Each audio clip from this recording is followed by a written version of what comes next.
I'm Marvin, 52M, and I've been through a roller coaster of emotions these past 12 years. My ex-wife, Miranda, 50F, and I divorced after 18 years of marriage. It was a messy split that left me feeling betrayed and alone. The worst part? Our daughter, Aubrey, 26F, decided to cut all contact with me and sided with her mother. Let me give you some background. I grew up in a middle-class family in a small town. My parents worked hard to provide for me and my younger brother, Tom. They instilled in us the value of hard work and education.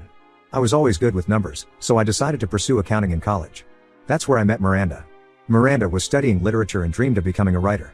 She was vibrant, full of life, and had a way with words that captivated me. We were opposites in many ways, but we balanced each other out. I was the practical one, while she brought spontaneity and creativity into my life.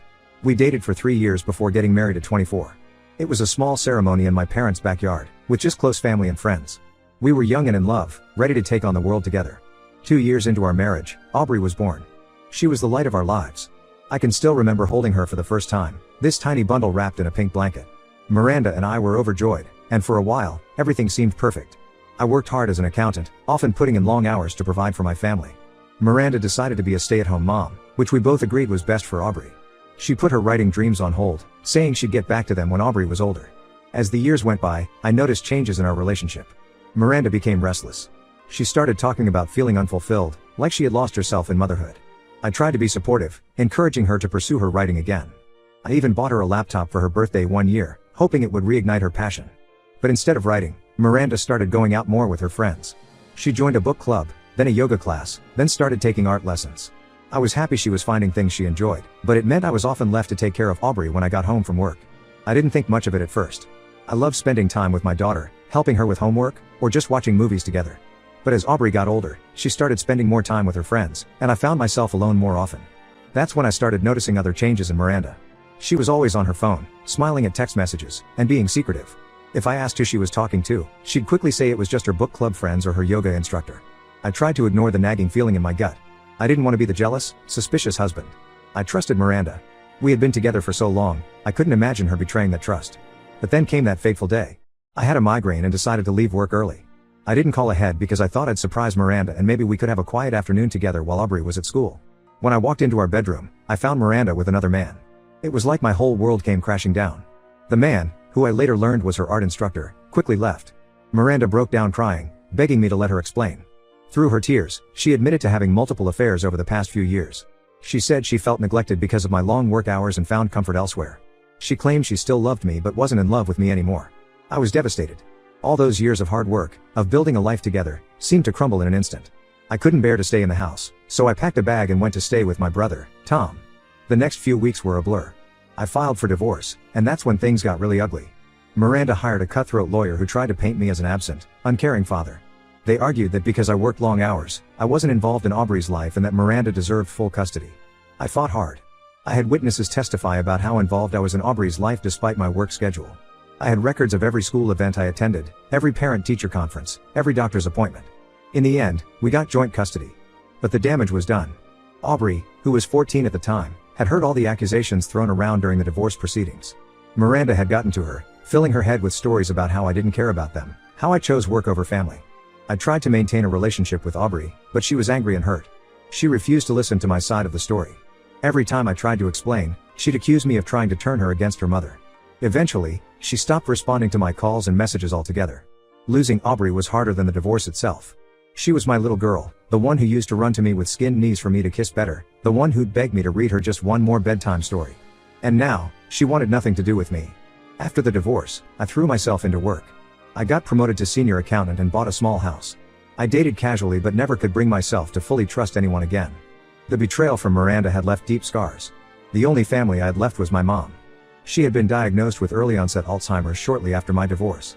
It was hard seeing the woman who had always been my rock slowly slipping away. But caring for her gave me a sense of purpose. For the past 7 years, I've been juggling my career and taking care of my mom. It's been tough, but it's also been rewarding in its own way. I've learned patience and compassion in ways I never knew I could. During this time, I tried reaching out to Aubrey a few times, especially when my mom's condition worsened. I thought maybe she'd want to see her grandmother before it was too late.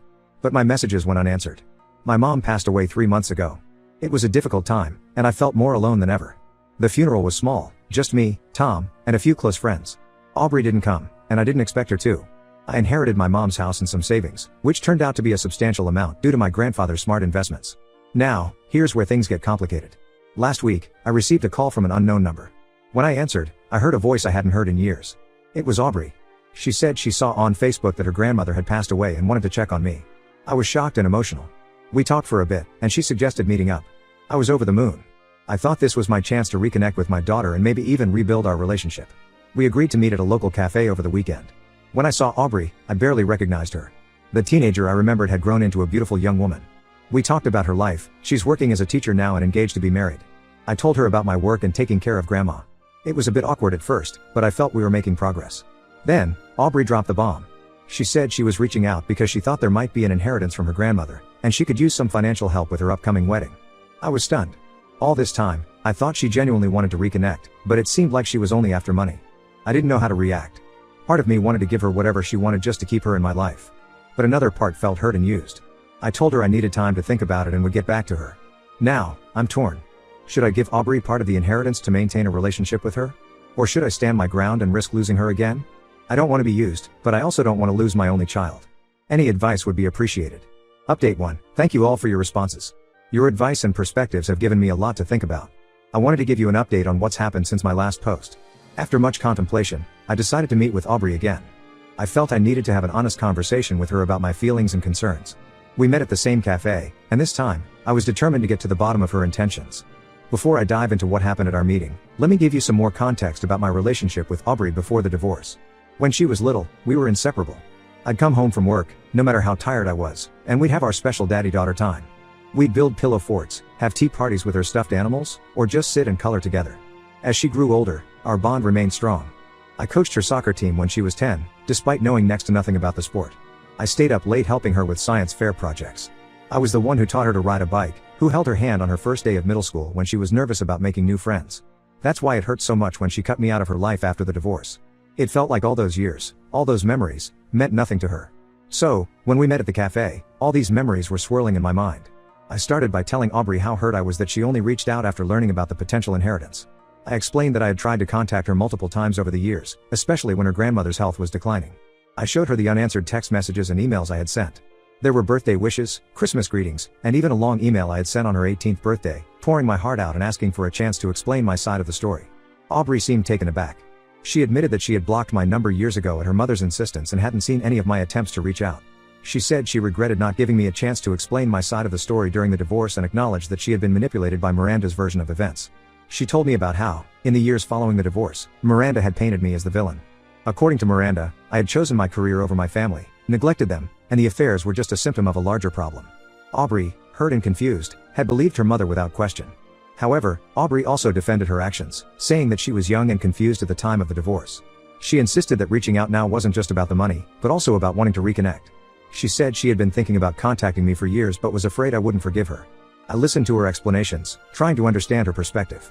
But I couldn't shake the feeling that the timing of her reappearance was too convenient. I decided to be direct and asked her what she would do if there was no inheritance.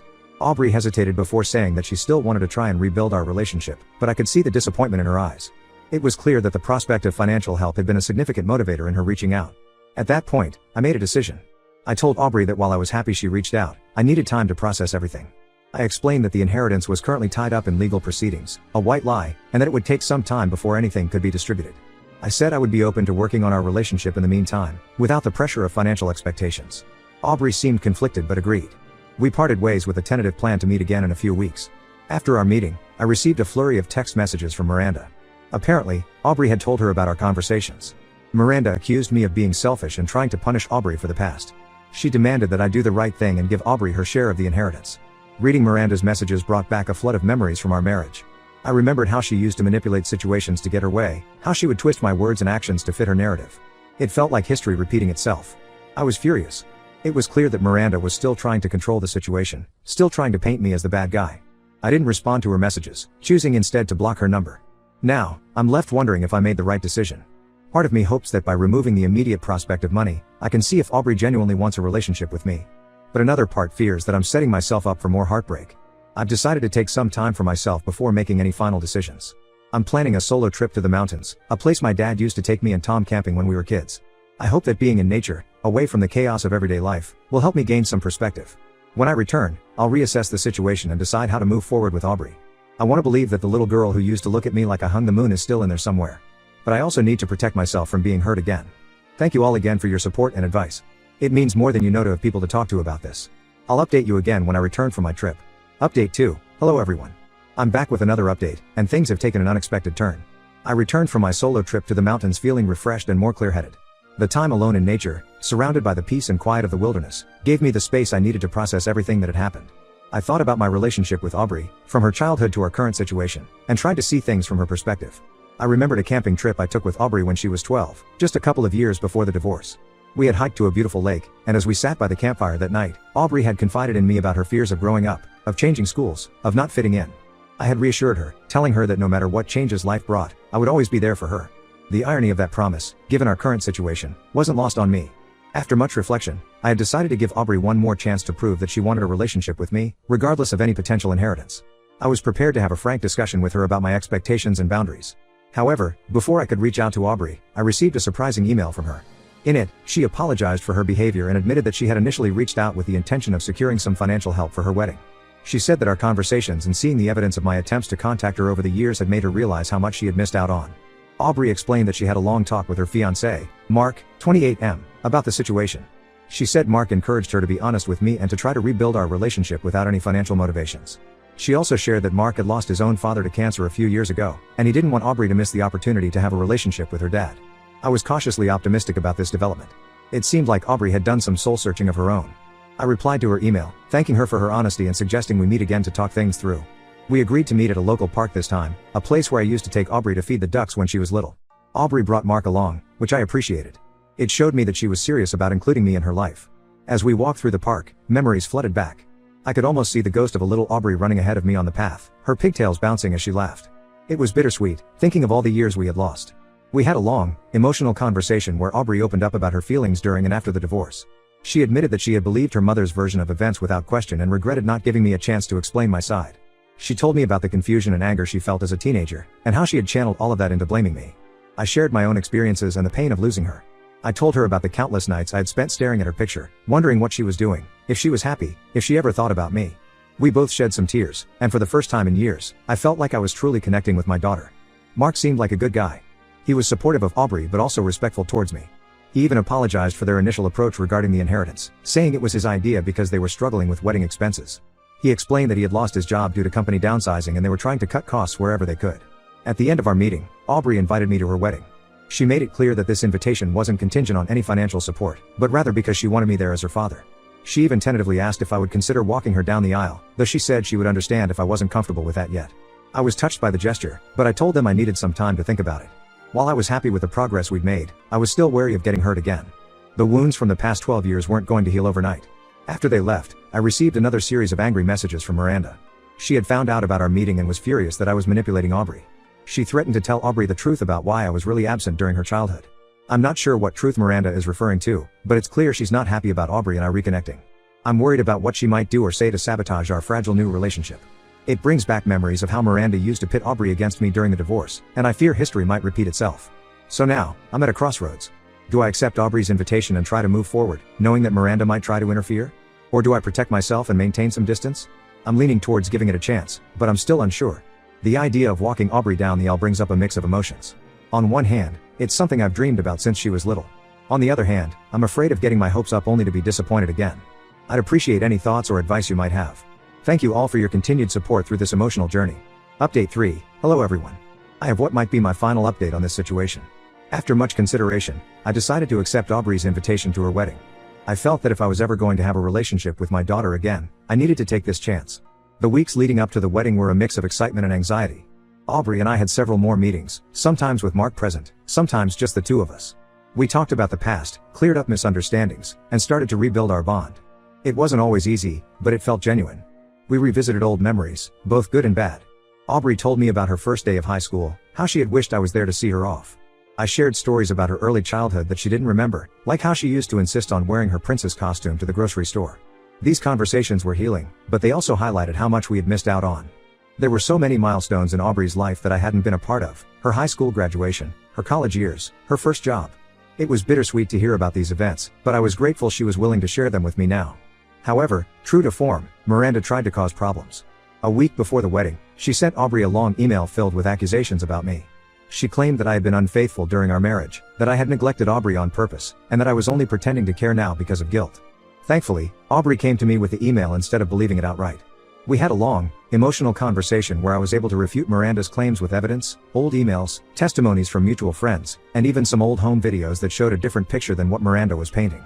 Aubrey was upset with her mother's attempts to manipulate her again. She made the difficult decision to uninvite Miranda from the wedding. It wasn't an easy choice for her, but she felt it was necessary to break free from her mother's toxic influence. The wedding day arrived, and it was beautiful. Seeing Aubrey in her wedding dress brought tears to my eyes.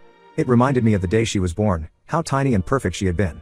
Now here she was, all grown up and starting a new chapter of her life. In the end, Aubrey asked both me and her Uncle Tom to walk her down the aisle. It was a compromise that felt right, acknowledging both her past and her hopes for the future. As we walked towards Mark, I felt a sense of peace I hadn't experienced in years. During the reception, Aubrey and Mark surprised me. They announced that they didn't want any wedding gifts, but instead asked guests to donate to an Alzheimer's research charity in memory of my mother. I was deeply touched by this gesture. It showed me that Aubrey truly wanted to be a part of my life, including honoring the grandmother she hadn't seen in years. After the wedding, Aubrey and I had a heart-to-heart. She apologized again for her initial motives in reaching out and thanked me for giving her another chance. I told her that while we can't erase the past, I'm looking forward to being part of her future. We've made plans to meet regularly and are even talking about a family trip with Mark next summer. It's still early days, and we're taking things slowly, but I feel cautiously optimistic about our relationship. As for the inheritance issue, I've decided to set up a trust fund for Aubrey's future children, my potential grandchildren. This way, I can ensure the money is used for their education and well-being, rather than it being a source of conflict between us. Miranda has tried to contact both of us several times since the wedding, but we've both decided to maintain no contact with her for now. It's not an easy situation, but it feels like the healthiest choice for all of us. Thank you all for your support and advice throughout this journey. While things aren't perfect, I feel like I've got my daughter back, and that's worth more than any inheritance.